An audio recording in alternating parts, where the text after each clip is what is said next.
people need to realize that network marketing companies are just like any other business. They can be mismanaged. Cash flow can be mismanaged. Assumptions that they made that don't come true end up biting them in the ass. It's like they're run by human beings.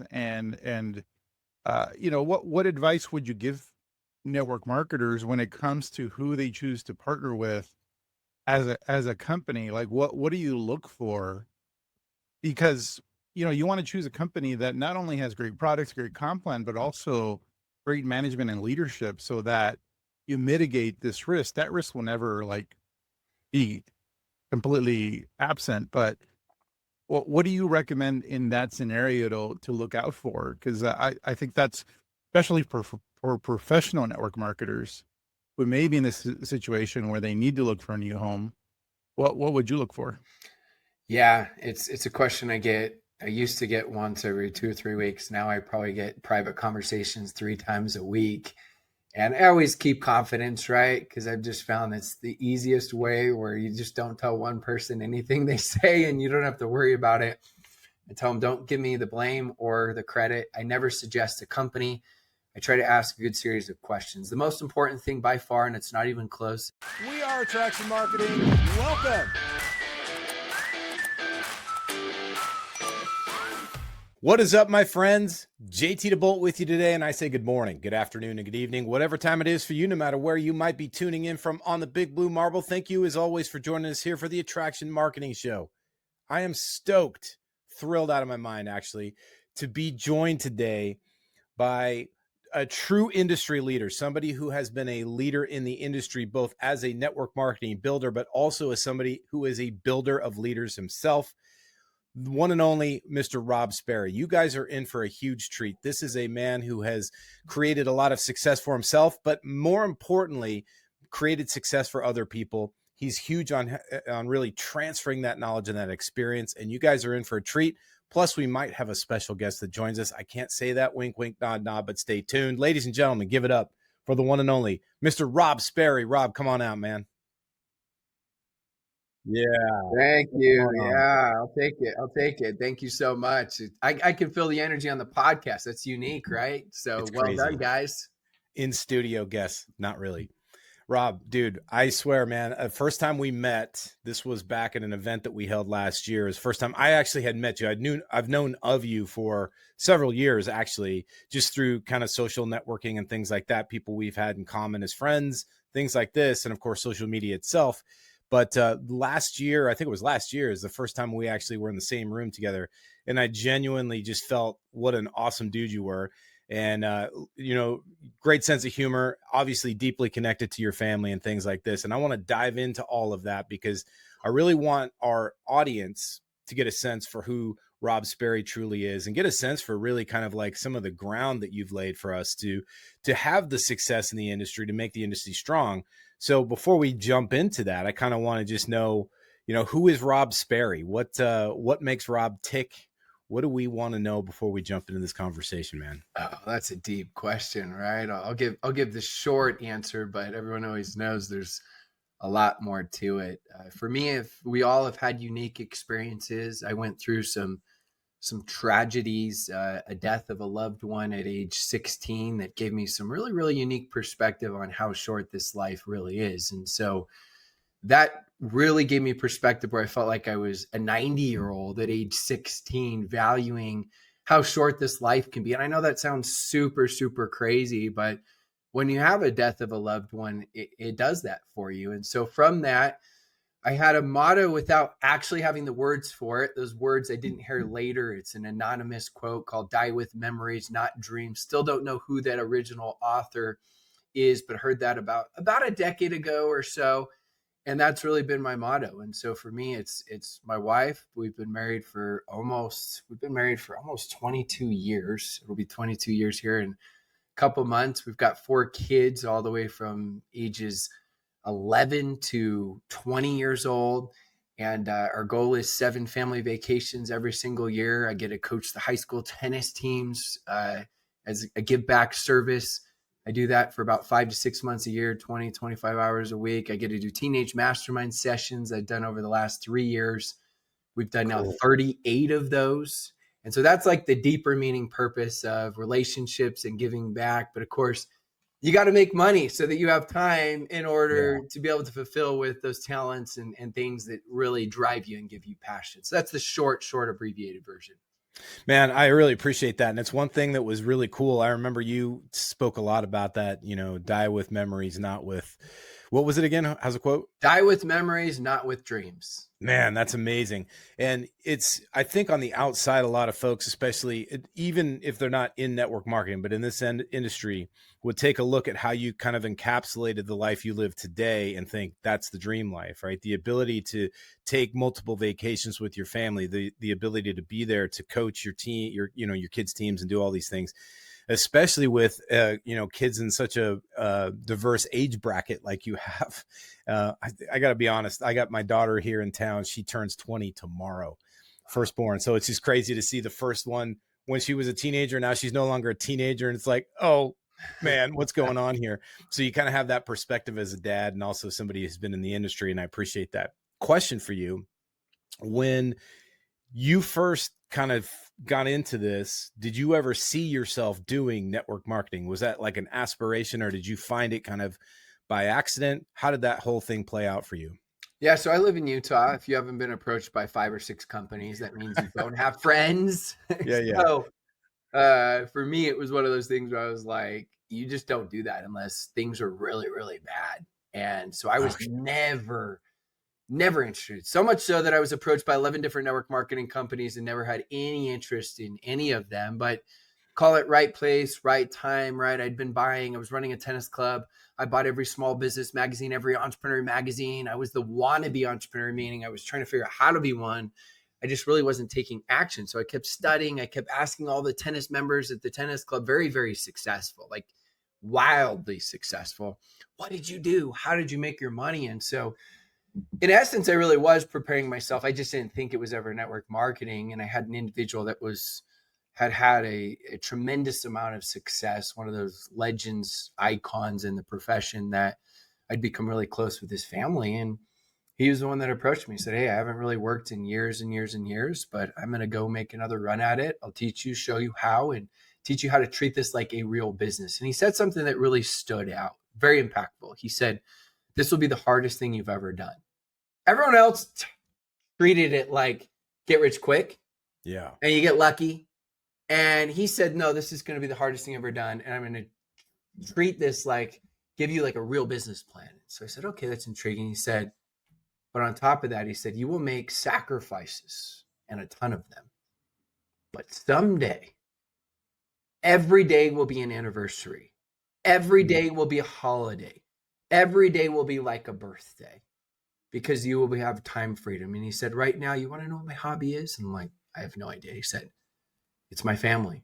Whatever they're interested in, he said, I get to be obsessed and I get to coach every single one of their sports teams, every one of their, school things I get to be at and be present. He said, so my hobby is what my family loves to do. And he cast such a big vision, but also what it was going to take to achieve that. Now, even still, much harder than I thought it was going to be. But I think that's a success principle. Everything worthwhile is always harder than you think it's going to be, right? It's just a success principle. So for me, no, it was the last thing I was ever going to do, but very, very grateful for it. Man, I love that you brought that up. And I wish more people actually had that honesty and that, like, truly, I think it's an act of love. If you can tell somebody early in their career, early in their path, yes, as a mentor, hey, listen, this is going to be one of the hardest things you may have ever done in your life. But it's going to be worth it. Do you know what I mean? Because so much of what I think we hear today is it's going to be fast, it's going to be easy, anybody can do this. And the truth and the reality is that it takes somebody unique and special. But honestly, I think the truth is, it sounds like, for you especially, is like you found somebody who could see the vision, and that's what it really takes. That's that kind of leadership thing. Question for you, was there kind of a pivot moment? Maybe there were several of them, but one that stands out where you were like, hey man, this is a moment that is sort of like sealed into your mind, that maybe changed the trajectory, created the leader that you are today? Was one of those moments, or maybe it was a person, maybe it was this person who basically gave you that spark and it changed everything for you and kind of created that trajectory as to the leader you are today? Yeah, I think the level of our success comes down to the level of our commitment, but we don't really know the level of commitment that's required. We think we know, and he did the best job one could do at sharing that and showing it, but you just don't know until you go through it. It's impossible to truly know. Experience is really the greatest teacher. So for me, I he cast this vision which really changed things for me and put me on this different trajectory. So think of it this way: you commit, and then after that, eventually you're going to have challenges that challenge that commitment you made. And this is when things get foggy. At first, they're super clear in your mind, and then all of a sudden, friends or family, or right, you start learning attraction marketing, and you have these people you're really excited about. It's a game changer, right? I'm going to go board to board. I'm going to be retired. This is amazing, and it's crystal clear. And then all of a sudden, a couple of them quit, and it gets foggy. And this is where the challenges come, and you have to continually recommit. And then a new challenge comes, and then you recommit. But each time, hopefully, you're leveling up that base of commitment, right? Because, someone that's been through 5 years of challenges, they have a different level of commitment than someone that's been in for 3 weeks. So for me, I went through this over and over again, but I'll give you one just quick story is I'd been in the business for 5 months. I was fully committed, but my check kept going backwards and backwards and backwards and backwards. And at this time, I had quit running a tennis club, my prior occupation, and I'm doing network marketing full time. My check comes in for less than $400 for the entire month. I worked over 80 hours a week. So my vision was foggy. Mm-hmm. And at that time, my mentor said to me, I can't fault you for your work ethic and the hours you put in. But he said, how you're spending your time is not going to cut it. What do you mean?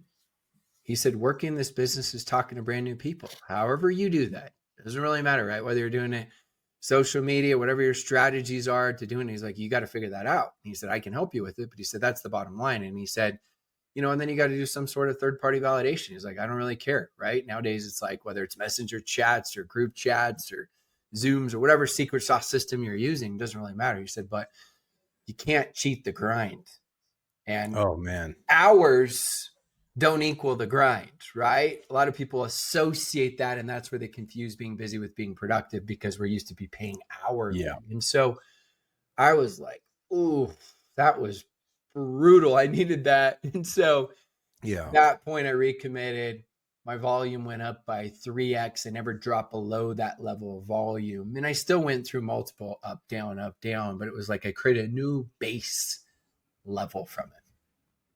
That's amazing. So I want to kind of go a little bit deeper on this with commitment. We hear this a lot. People will say, hey, I'm committed to it. And then the test comes, whatever that might be. For you, it was like, hey, I'm really committed for it. And then your paycheck starts to go backwards. So what do you think it is for you that kept you from quitting? Like, was there something deeper? Obviously, you had the great mentorship. You had the guy that was there to kind of guide the way, but inside you, what was unique? What was it that kept you from saying, you know what, I'm committed, but maybe I'm just not, forget it. It wasn't meant to be. Like, what was it that kept you in the game? Yeah, there's 2 questions everyone asks themselves, and this is psychology. And these are questions I was asking myself. Every new prospect asks themselves. Everyone thinking about quitting asks themselves. Everyone thinking about rank advancing asks themselves. Number 1 is, can I do it? Simple. Can I do it? Like, can I do this business? And number 2 is it worth it? And I kept going back to my challenges and my vision that got foggy. The timelines kept switching. It went from I'm going to be there in 3 months to it may take me 4 years to this is going to take me a year to this could take me 6 years, right? Mm-hmm. So that fear of the unknown really did set in, and we as humans can't handle that. There's a reason why even some people that don't necessarily love being doctors really were okay going in that profession because there's a level of certainty, right? Of what they're going to receive. How long is it going to take? How much money you're going to make? What your life's going to look like? In this, even though results can be not making guarantees or promises tenfold, especially when you equate for time freedom, the unknown of if and when drives us nuts. And so for me, that was the question that I had to keep asking myself. And so I always tell everyone that my fears oftentimes beat out my goals, my dreams, my ambitions. My fears on a scale 1 to 10 were crazy high. We're talking 9.5, 9.6. But my goals, my dreams, my ambitions were a 10. And so overall, I won more battles than I lost. And that's why I always teach that I will take grit and toughness over someone that is naturally uncanny ability to do this. Tough over good. And it's not to say, of course, we'd rather have both. And eventually tough will turn into good. But if you're great and you have the ego and you're not tough, one bad day, one bad week, one bad month, one bad quarter, you're done. And so that's why having that grit is that most important attribute so you can handle the emotional roller coaster. That's what I had. I had the grit, and I had enough vision, even though it got foggy some days where it was like barely could see anything, that I believed, you know what, I can do this. And I knew what my life would look like once I did accomplish it. And so I never lost that. There were times where it was close, but I never completely lost that, and I kept going. Do you think you had that toughness and gritness innate inside of you, or did you develop it? And a secondary question, if you would, is, do you think that a person can learn it if they're listening to you, they're like, yeah, I'm just not like Rob. I don't know that I have the toughness and gritness. Is it something that can be trained and developed? So the first question is, did you have it innate, or did you have to train and develop it? And do you believe that a person who may or may not have it could elevate that level in themselves? I had it naturally. I had it growing up. I grew up as like a little guy. Now I'm tall, but I grew like crazy late in life. The point of when I was 14 years old, my brother was 12 taller than me. My sister was 10. She was taller than me. So how I won was always grit. Now, of course, you still have to develop it even when you have it. So that was my uniqueness. Was I never felt like I was better than anyone naturally starting out or more talented, but I always felt like I was the toughest in the room. But with that said, you can 100% develop toughness.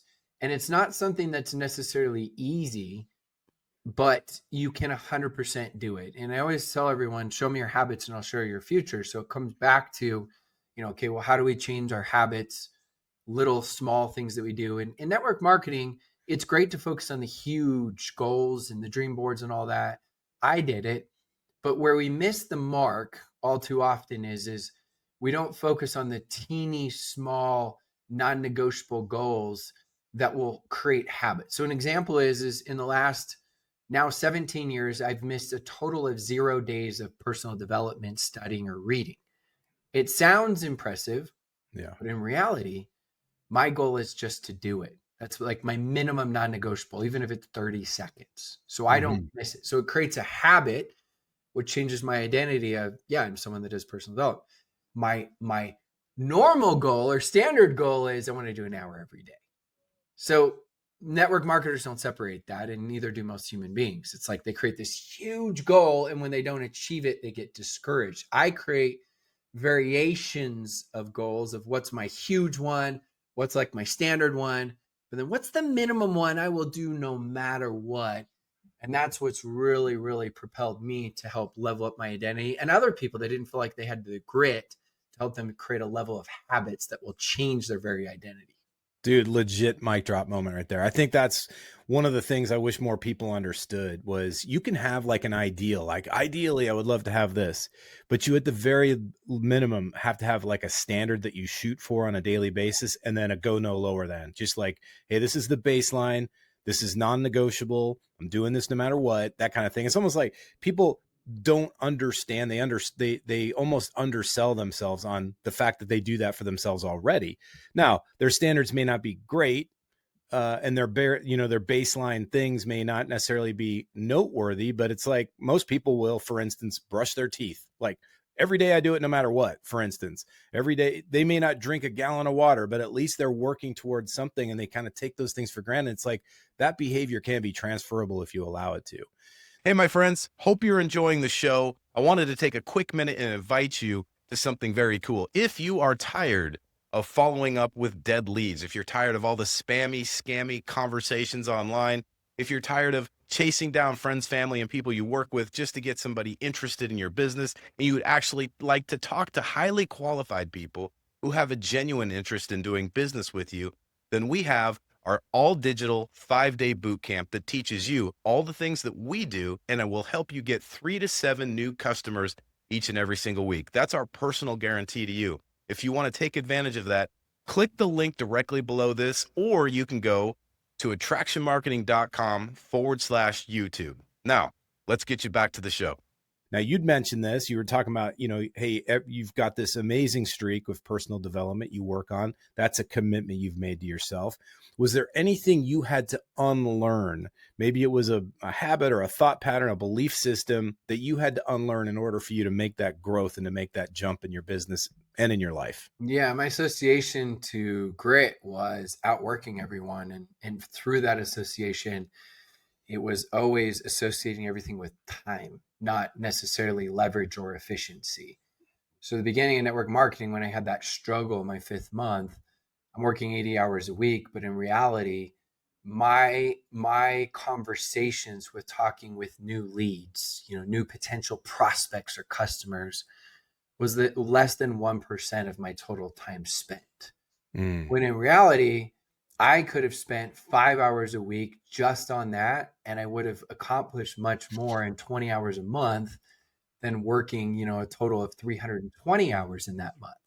So for me, right, I had to create that different association to understanding that, my whole life, it was like, hey, I'm going to work X amount of hours. I'm going to get paid X amount, right? So for me, it was like, I'm not watching TV, right? Sacrifices, grit, it's going to equal greatness.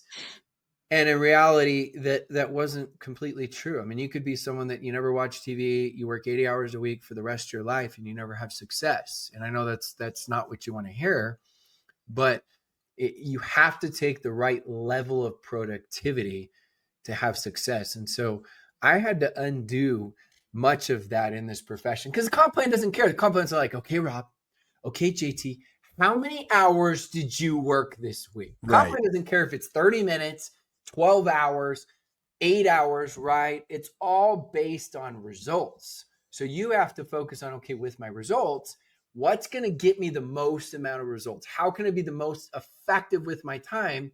And now you're your own boss. And most people have never been any form of an entrepreneur. So they're like so excited, like Mel Gibson on Braveheart, freedom. I can do what I want when I want. And so now you actually have a new boss and you need to create that. And your new boss is your calendar. And so it took me a long time to really respect my new boss, my calendar, right? And make sure that I really created priority appointments in my calendar that I never canceled. If life happened or some catastrophe, I only rescheduled. So I made sure I kept those commitments to myself. Oh man. And I think that's one of the coolest things is to watch a person make that shift where they're like, okay, yeah, you'll always hear this question, what's your why? Right. And they talk about their kids, their wife, their spouse, whatever it might be. But when they actually turn around, they go, you know what? The most important person is that I'm going to commit to is myself. When you see that shift, man, I think that's for me personally, one of the most exciting things I see when a person does that, because that's their ability to really awaken their true potential. And by the way, all those people that they were describing before, the kids and everybody else, they actually benefit from that when you get turned on to that. So question for you about, like, when did you find your kind of groove in the industry where you're like, this is it, this is my home, and brother, I'm taking this straight to the top of the mountain? Where was that for you, roughly speaking, timeline wise, in your career? Yeah, there were multiple times that I thought I had it figured out. And then 6 months later, I was like, oh, wow. Yeah. It's the new levels, new devils as we go. Yeah. But I would say for me, after I had been the profession for me, and I know everyone's different, after about 3 years, I felt like I'd been through so many challenges. And again, understand that my 3 years would probably equate to most people's 10 years because of the amount of action activity I was taking. But after about 3 years, I felt that just fully. Now, I thought I was after a year. Yeah, I thought I was after a year and a half, 2 years, 2.5 years. But it was about 3 years that I felt like, wow, I found my groove. I really have a good emotional fortitude in this profession, because when things are good, we think they're better than they really are. When things are bad, we think they are worse than they really are. We're drama kings and queens, and it goes from one day to going to Bora Bora, retired, quitting my job, to I can't do this. It's too hard. Julie quit my business, right? And so I'm not dramatic. I'm actually very like even kill and chill. So in my mind, I'm like, what is happening? Like these emotions are swinging I've never dealt with. And when you're dealing with money, relationships, right? You're dealing with this whole different type of business and entrepreneurism. It was definitely a lot. But at that point, it didn't matter. Someone great joined my team, and I thought it was going to be like huge, and they didn't do much. I was like, that's okay. Still love them. Next. You know what I mean? Someone that wasn't supposed to be doing as well goes out and crushes it. I was like, great. But I learned to actually marry the process and date the results. There are many leaders that say marry the process, divorce the results. I'm like, no. Date the results. The results are great feedback. We use those, but we don't marry those. We marry the process. Love it, man. That's another one, another good mic drop moment. You said even keel and chill. Was there anything that you look back on that totally tested that, where you're like, okay, I'm about to lose it over this one? Anything that you were like, okay, Rob Sperry's being tested for sure today? Do you remember anything like that? Yeah, multiple times. I mean, I've seen the best of the best. I've seen the worst of the worst. I mean, I had an individual that I thought was going to be a massive leader for us that just said, hey, I've decided to quit, and I'm going to join this new startup business. And I remember at first I wanted to get defensive. In my mind, I'm not saying this out loud to them, but I'm thinking, what an idiot. Like we've got an established company. You've got established, in my mind, I'm thinking best leaders, best company, best products, best comp plan, right? Some of that's true. Some of that wasn't, but that's what I thought in my mind. You're joining a new startup, taking this risk. And then I thought, I've got to be more mature. I've got to actually practice what I preach. Everyone talks about abundance mentality until someone leaves, and then they don't show it, or they react and they justify their actions based on reacting to how someone else is doing something. So I just wished them best of luck. And I said, you know what? Anything I can ever do for you, just let me know. And she shoots me a voice message back, crying, like, I was so worried telling you, I can't believe you are who you said you are. And guess what? She's still with that company, and she's made millions and millions and millions. So there's more lessons. It was actually the right decision for her. And I literally thought, I would have bet everything that it was the stupidest, dumbest decision. And I was wrong. And I learned in that moment, years later, of I may be right, I may be wrong, but how can I best, most maturely handle this and manage my emotions the best and be the mature leader that I would want to have in my business? And so it was definitely a huge test of leadership and maturity for sure. Oh man. Amazing story. That's cool that she went on to have such great success for herself. And I'm sure that there's a part of her that is grateful that you were there to be a part of that transition as well. Curious for you, what's your focus these days? I know you've got a lot of cool stuff going on. I'm super excited to hear more about that. What's kind of like the thing that Rob Sperry's focused on and fired up about these days? Yeah, I love keynote speaking, whether it's for leaders or companies. I get to do consulting for companies, and then I get to coach high level leaders. And so for me, it's fun. I get to do stuff like come on this podcast or my own podcast for a lot of the free content for the world, and make posts in my Facebook groups and provide consistent free value. And then my focus from a monetization standpoint is on the high level stuff, whether it's with companies or with leaders. Yeah, that's amazing. How would you say a person looks at that? They're like, man, Rob's all over the place. He's speaking on stages. He's consulting. I mean, just think about that. An organization seeks you out. How did that evolve for you? Like, how did you evolve from, those first 5 months you told us about to where you're at today? How would you categorize that? Was that a process? Was it a momentary shift that you hung on to and expanded?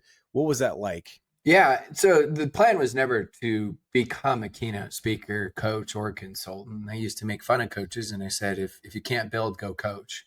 Yeah. Right. Be careful. Yeah. I made fun of network marketing as well. So now maybe I should go make fun of the billionaires, right? Be careful what you make fun of as you go. So I had a lot of success in the network marketing profession, many failures we don't have time to talk about. I already talked about a few, but I was not a great speaker. But I was very good at training and coaching. My previous background was coaching tennis and playing tennis. And so I knew how to take complex things and communicate them and break them down and cast in a vision to get them into action and stuff like that. And so as I did that, I decided to write a book. And I wrote a book called The Game of Networking. And through that, I started having different teams and companies say, hey, can you speak or can you give us some advice? And then it was about 2016, 17, decided to sell my position inside network marketing. But at that time, I didn't plan on still going in coaching or consulting. But I had several companies that asked me to. And then they're like, whoa, whoa, whoa, whoa, whoa. If you're going back in the field, we don't really want to expose you to everyone. And Right. it made sense, but I hadn't really thought about that. So I said, well, give me a good 6 months to really decide on it. And within 6 months, I said, okay, I'm all in. They're like, what do you mean? I'm like, I'm not going to go back in the field. And they're like, well, everyone says that. I'm like, no, when I say that, it's true. And I'll stick to it. I'll prove it to you over the years if you don't trust me now. And so it was definitely an evolution. I don't feel like I was good at keynote speaking for about a decade. Just to be honest, I was a good trainer, was not a good keynote speaker. That took me an additional probably 2-3 years to become great at that. It was not natural for me at all, right? To like show all this energy as you go up, and I'm just so chill, right? I wasn't scared or shy. I'm just like, this just feels fake. So to find that best version of me, right? To feel like I could find that version of myself where I was true to myself, right? Not awkward or anything like that. It took over a decade for me to do that. So it's definitely a process, was never planned, but now I absolutely just love it. Feels like the perfect fit. And I always say, if you can find something you're doing that you see yourself doing in 5-10 years, because seeing past that's hard, things change, then you're doing the right thing. And I definitely can see myself doing this in 5 and 10 years. I love that, man. The other thing that I was taken by when I got to hang out with you a little bit, like last year, was you're genuinely really are committed to, like, I would go so far as say it's like you love people, like you want them to succeed. Is there a type of person or a group of people that you really love working with that lights you up to work with? The people that take action. Everyone says they want it, and I want to help everyone. But it is so fun to see results. And when I say results, just progress. Some results are bigger, some are smaller, right? When there's progress, there's hope. When there's progress, there's happiness. And so when you give someone a task and they actually take action on that right there, you're like, hey, I can work with this person. Even if the results weren't big, right? We are headed in the right direction. We can get enough data to see what's working, what's not working. But when you give great ideas and things for them to execute and they don't take any action, you're like, I want to help you so bad, but I can't help you till you help yourself. And so for me, those are the groups of people that I just migrate towards more and more and more. I want to help everyone, but if you can't help yourself, I can't help you. And so I've got one particular student I'm working with right now that's like highest in their company. It's like you give something to, and they just 10x it right away and come back and like, what's next? I'm like, you are just the golden person to work with. I love working with you. Hey, my friends, hope you're enjoying the show. I wanted to take a quick minute and invite you to something very cool. If you are tired of following up with dead leads, if you're tired of all the spammy, scammy conversations online, if you're tired of chasing down friends, family, and people you work with just to get somebody interested in your business, and you would actually like to talk to highly qualified people who have a genuine interest in doing business with you, then we have our all-digital 5-day boot camp that teaches you all the things that we do, and it will help you get 3 to 7 new customers each and every single week. That's our personal guarantee to you. If you want to take advantage of that, click the link directly below this, or you can go to attractionmarketing.com/YouTube. Now, let's get you back to the show. I love it, man. Well, look, I'm going to throw a wrench in this whole thing, and we're just going to go nuts. I'm going to bring somebody else out here. First time we've ever done this, Rob. So you're kind of like our crash test dummy. Yeah. We're going to do a 2-for-1. I'm going to bring out the CEO of Attraction Marketing, legend in and of himself. Ladies and gentlemen, boys and girls, kids of all ages, Rob, please welcome to the stage, The one and only Mr. Ferny Ceballos. Ferny, come on out, dude. I want to know. All right. Now it's a party. All right. Yeah, I'm here to make the conversation uncomfortable. You guys ready? So definitely it's going to get uncomfortable. No, I think we're going to be fine. I got a million and one thoughts on this. Anything that's on top of your mind? You've had the opportunity to kind of listen in on the conversation. Yeah, well, I mean, Rob is, in my opinion, as far as I'm concerned, from my own perspective, which is accurate and undeniable, is probably the most connected person in network marketing that I've ever observed, ever seen, probably ever is. He does so much consulting with leaders, consulting with network marketing companies, everything in between, speaks at events. And he's kind of this oracle where he kind of sees things coming. If you're a leader and you're not part of, if you're a six-figure earner or bigger and you're not part of Rob's group or six-figure earners, hit up Rob, because there he gives you a lot of real business wisdom. And it comes from the experience of working closely with companies. And it is no secret that, we've been through some difficult difficult period over the past couple of years after the pandemic. We've seen in a very public way, it's not like companies getting shut down or companies closing has always happened. It's been very common. But now it's kind of happened in a more, forward facing way where it's not this obscure company that you never heard of anymore that's going down, or this company that's very young that, was a flash in the pan, then went away. Some companies have been around for well over 10 years, probably 2 decades, that are closing for some reason or changing to affiliate, changing their model.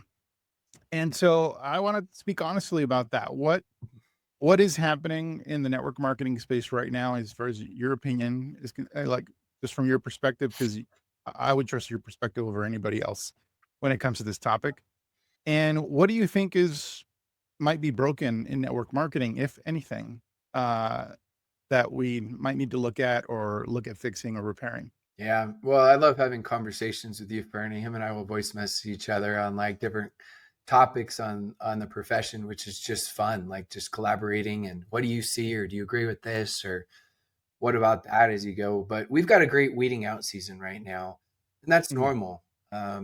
Models have to evolve. I mean, we go all the way back to, let's just go fast. We'll go through this quickly, but it was about 2015, 16 with the whole VEMA and FTC and shuts them down, and everyone panics, right? Because recent bad news makes everyone feels like this is a trend, even if it isn't a trend. So they felt like everyone could be shut down if they don't have enough customers, when in reality, product-based companies that were larger, it just didn't happen very often. I mean, it was like never happened, but it happened with them. So everyone thinks it's going to happen to them.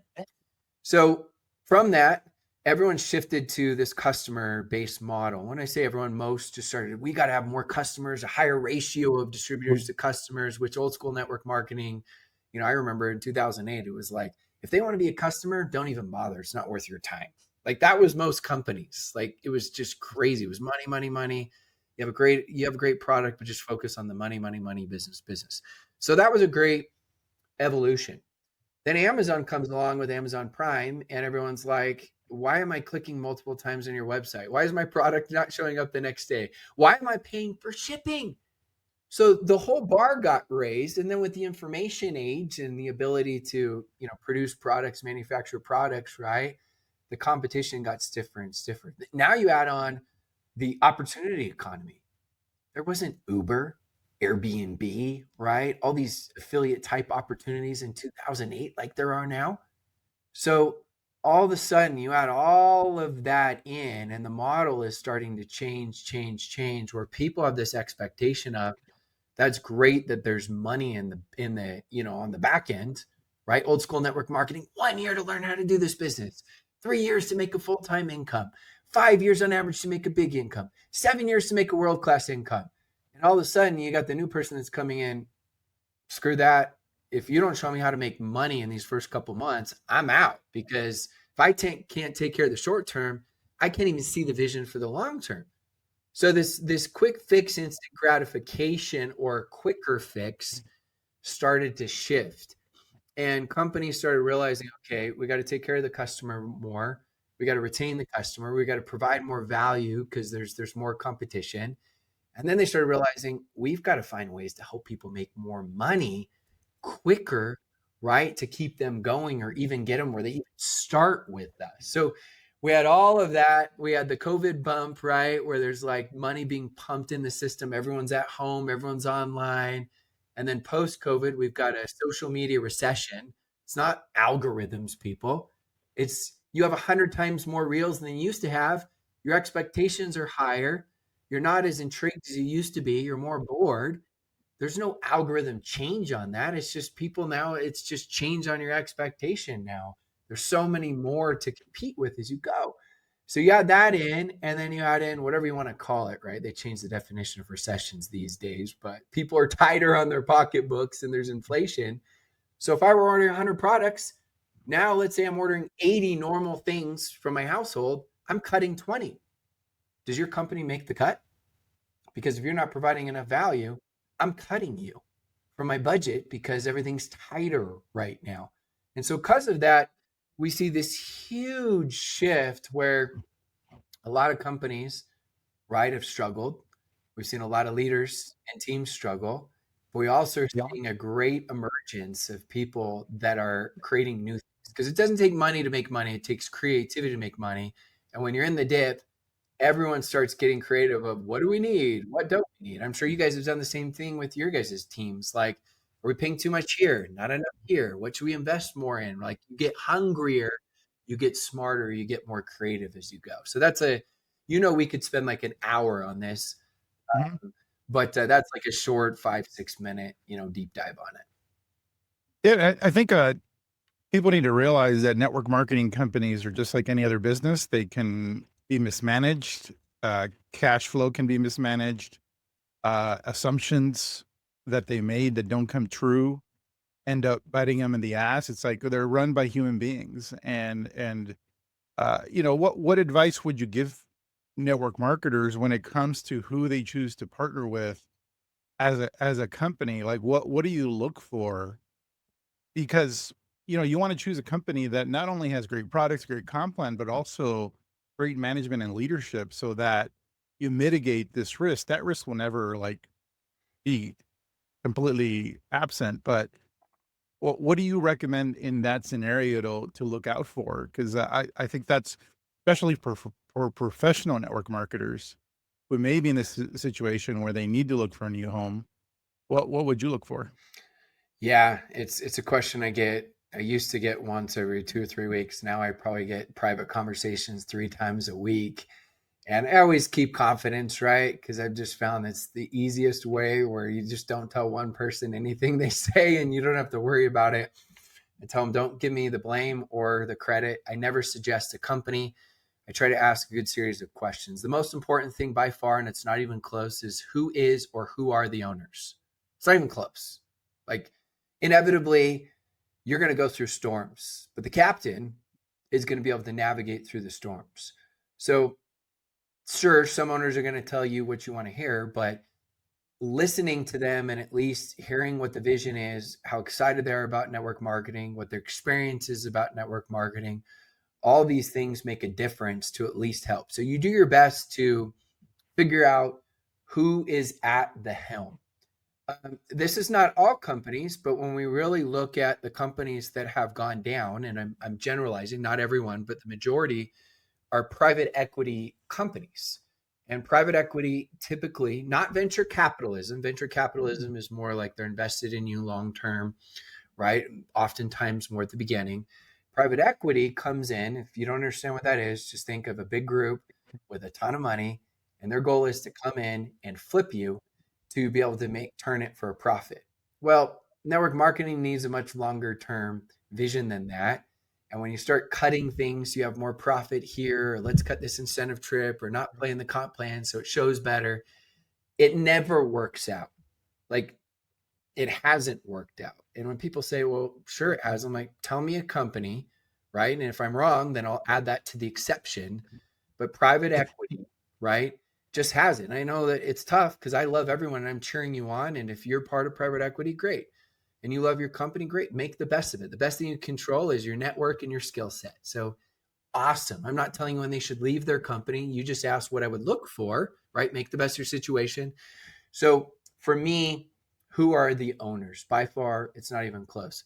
Second thing is of course, who are the leaders? Like everyone says, it doesn't matter who your upline is. Well, look, if you're part of a company you love, right, and you don't have the right leadership, oftentimes, or you want more, that's where you come to places like attraction marketing, and that will help offset it. But if you can go choose a new one, or if you're going to, for whatever reason, right, we're not going judgment on that, then of course it makes a huge difference, right? Do I want to go play with someone sitting on the bench, or do I want to play with Michael freaking Jordan? Like, are you kidding me? Like, that's so cliche. It doesn't matter. Yeah, right. Like that leadership, they can help offset so much with systems and vision and duplication and retention and launch plans. Like, yeah. So I'm going to look at that. Now, with that, of course, is a viable product. Is it a product that people would buy even if it weren't network marketing? Because too many times it's like, oh, we got a network marketing company. Let's just price it to the comp plan. No one's going to keep ordering that if it weren't attached to a comp plan. That's a bad business model that eventually will run its course. And then I look at a comp plan, but not like everyone else thinks. It's not like, do you pay the highest? You pay too high, there's not enough to go around for a great corporate team, for great events and everything. So it's not so much how much, yeah, it's a little bit how much you pay. But after that, it's really where's the money allocated? Because right now, as I said earlier, if you don't have stuff on the front end, we can't even create that viral duplication. It's too hard. So I'm going to look at a little bit on that front end as we go. So those are some just a start at least of some simple things to have people really challenge and look at. And then you're all different on what you want. Like some of you prefer this comp plan and not that one. Some of you like, I have an international team. So I've got to have access to these markets, right? Some of you prefer going through the risk of a new startup, but you love the excitement of being able to help create, right? And you're like, I know there's a risk there, but I love that. I feel empowered. Others of you are like, no, I want like, at least a 10-year-old company that's gone through this and is more solid. So that is to each their own. It's a little bit different depending on, what meets your eyes and your vision. Yeah. Fantastic. I think that's a great, if someone was listening, they can probably, if they're taking notes or have their AI take notes, whatever, that's a great priority list of things to consider when it comes to choosing a company. Now, most people get in network marketing, they don't choose a company, almost like it kind of like falls on their lap through a referral or a friend, and they don't really do this type of evaluation. So at what point would you recommend somebody to do that type of evaluation? Because most people get in kind of by accident because a friend, invited them. They didn't do any of this evaluation, but then they run into trouble, obstacles. Their upline is not as innovative, or the company's not as innovative as, you would like them to be. Like, what do you recommend to that person in that situation where they don't have business experience? They're not a leader yet, but they just feel stuck, but they're not ready to quit on network marketing. Well, first question is there's a difference between not being ready to quit and do you have another run in you? Because I can't tell you how many leaders, or you don't even call them leaders, just promoters, distributors, that they say they have another run in them, but they put in 3, 4, 5 years and they leave, and they don't realize they only have 3 to max 6 months. And if it takes off, they're good. And if not, their patience level is gone. They're already burnt out. So they're really treating it like net lottery ticket marketing. So the most important thing by far is to really challenge yourself. Do you have another run in you? Because if you don't, it doesn't matter. It's just not worth leaving, no matter what. It's just not worth it. So that's the first thing. The second thing after that is where do you see the company vision? Because every company goes through highs and lows. Look at Apple, look at Tesla, look at Microsoft, look at all these stocks. It doesn't really matter which ones. And it's never just straight up. You'll see some massive lows. Do you see the company turning it around? And if you can see that vision, say, you know what, I believe in these owners, this vision that someday they'll turn it around, and it's worth it for me to stick it out, then that's awesome. Because in the end, how you build a true long-term sustainable business is by hopefully, finding somewhere you can stay. That's the goal. Now, we never know. We never know.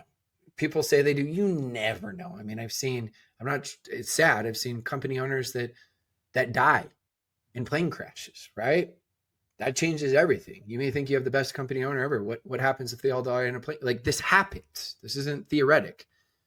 So with that said, do you see them turning it around?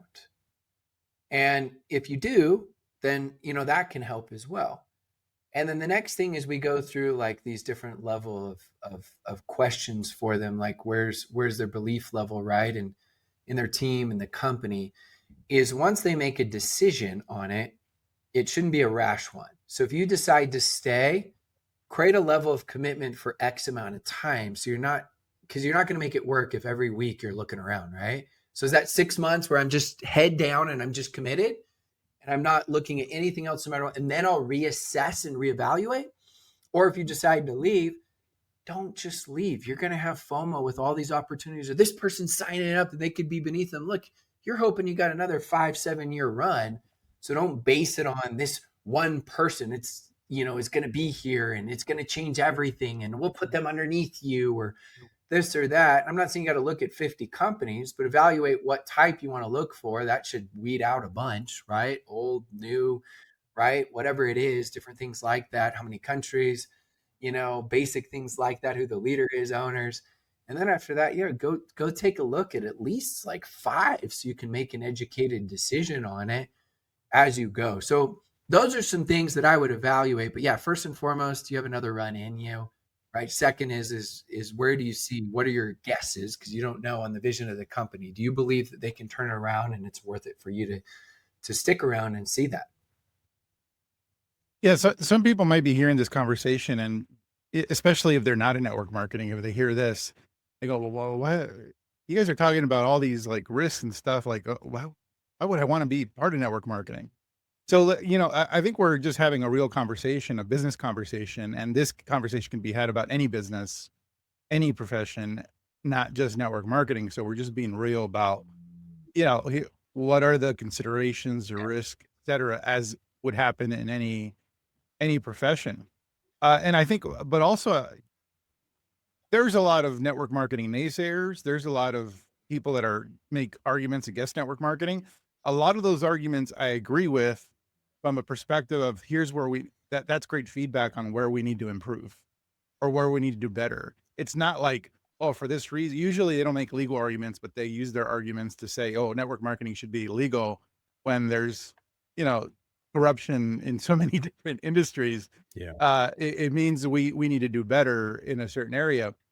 For you, what's that area? What's that one place that if you can wave the magic wand, you would want to quote unquote fix network marketing in a way that you see it as detrimental to its growth and to its acceptance, essentially broad acceptance?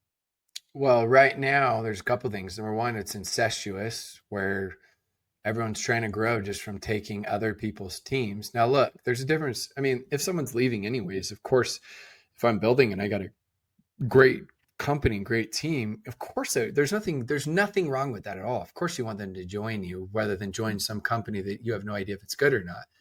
So there's nothing wrong with that. But when the entire focus of most leaders is just getting other people from other companies, how do you truly grow as a company and as a profession?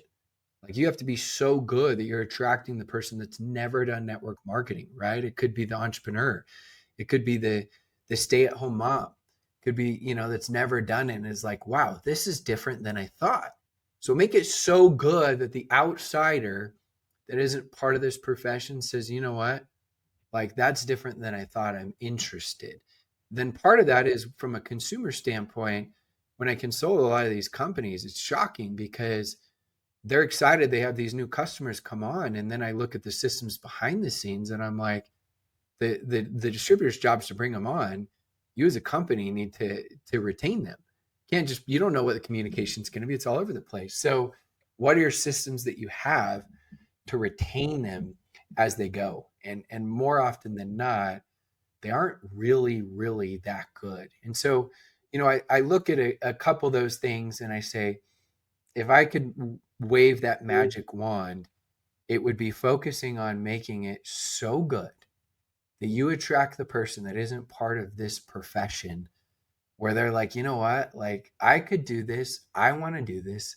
This is different than I thought it would be. You create that. Guess what's the crazy part?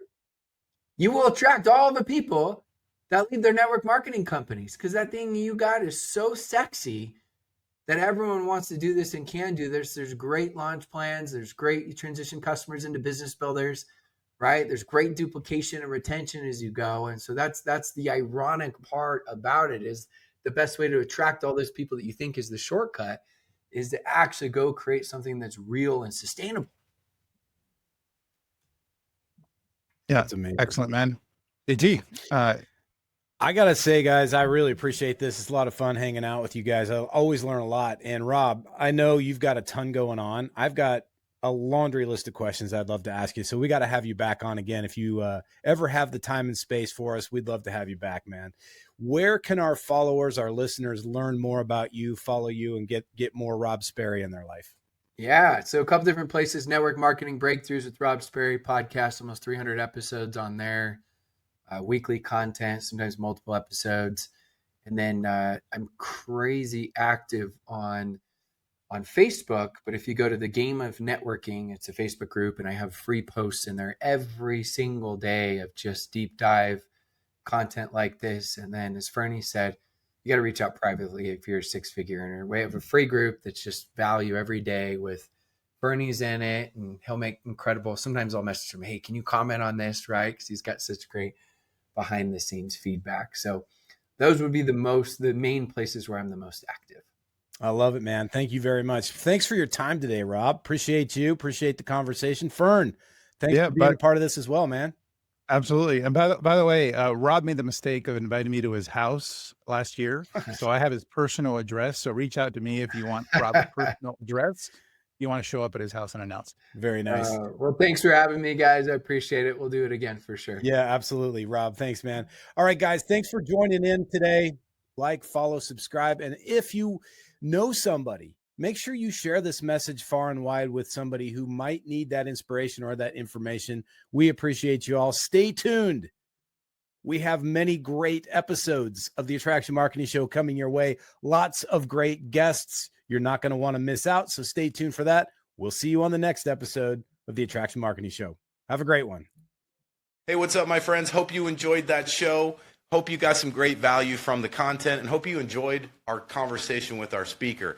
I want to just remind you, if you are ready to stop chasing people and start having people chase you, if you're tired of all the scammy conversations all the time, and you'd rather have 3 to 7 highly qualified customers each and every single week coming to you in your inbox, you are invited to grab our free 5-day digital boot camp that will teach you how to attract the right kind of people, create the kind of influence so you can start enrolling those 3 to 7 customers each and every single week.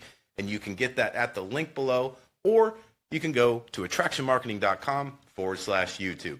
That's attractionmarketing.com/YouTube. And if you got some great value from the show and you want to stay in touch, make sure you hit that subscribe button, hit the like button, and of course, share this message far and wide. There will be much more conversations just like this one coming at you very soon. Look forward to having you with us here with the Attraction Marketing Show.